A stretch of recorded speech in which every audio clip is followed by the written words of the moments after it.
12's Josiah Darnell is outside the Bronx Hall of Justice now, where the young girl's family is reacting to the news. Josiah.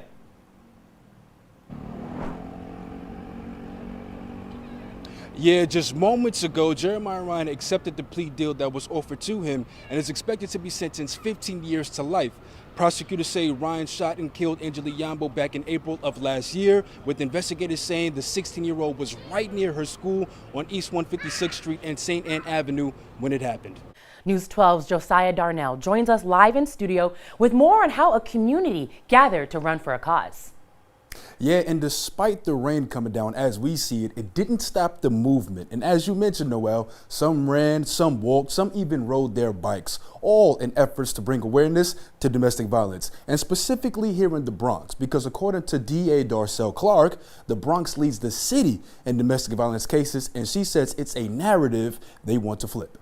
Yeah, let's get it. We at Street Ball Week, presented by the Knicks, sponsored by DoorDash. And when it comes to Street Ball Week, y'all already know what time it is. We talking Skip to my Lou Ray from Austin. We talking hot sauce. We talking half man, half amazing. We talking the professor. We talking main event. We talking Rucker Park. And today we in Brooklyn at Gersh Park, where we got the young cats showcasing their skills. You already know what time it is, man. It's gonna be a good one. So let's get to it. The Garden of Dreams Foundation has been a source of hope and inspiration for kids across New York City and their families by providing life-changing opportunities. I've been blessed and fortunate enough to be a part of the foundation since 2016 due to the Garden of Dreams Prom, Inspire Scholarship, and of course Garden of Dreams Night. All have had a huge impact on my life. They also provide other resources, one of them being MSG Classroom. This program supplies high school students with a chance to learn and explore all of the different roles, departments, and behind-the-scenes work in the media industry. They get a chance to then apply what they learned by producing their own hosted show. They get a chance to interview athletes, artists, and other impactful people. It's a unique experience that the kids cherish and may even help them discover what they may want to do for a career. These GDF initiatives allow kids to showcase their skills, some of which we'll see on display tonight. So I hope you enjoy, and thank you for supporting the Garden of Dreams Foundation. The New York Knicks have been treaded through some tough waters as they look to snap a 4-game losing streak and try to capture a much-needed win on the road, something they haven't done since beating the Hawks back on January 15th. Now, they've had some close games and some stellar individual performances. Evan Fournier has shown us how hot he can get from beyond the arc. Mitchell Robinson has been a double-double machine. Julius Randle is coming off 2 back-to-back 30-point games. And R.J. Barrett, who, by the way, averaged 22 points and 6 rebounds for the month of January, has been playing some of his best basketball, but they'll need a collective effort if they want to get a win tonight, especially since their opposition is going to make this an uphill battle. And just being a part of the Garden of Dreams has been an amazing experience. You know, I'm extremely proud to be a part of the Garden of Dreams Foundation, and really the Garden of Dreams family, because that's how they make you feel. They make you feel like you're a part of a family, and I got involved with them with the Garden of Dreams Prom back when I was in high school, and the PAL that I was with had a partnership with the foundation,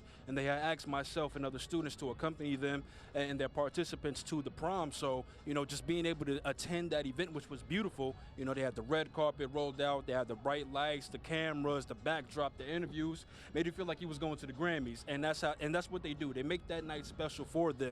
With the museum moving to its permanent home in Bronx Point, the museum staff tells me that they'll be turning this current space into an educational resource center. That way the spirit of hip hop will always stay right here in the South Bronx, where it all started.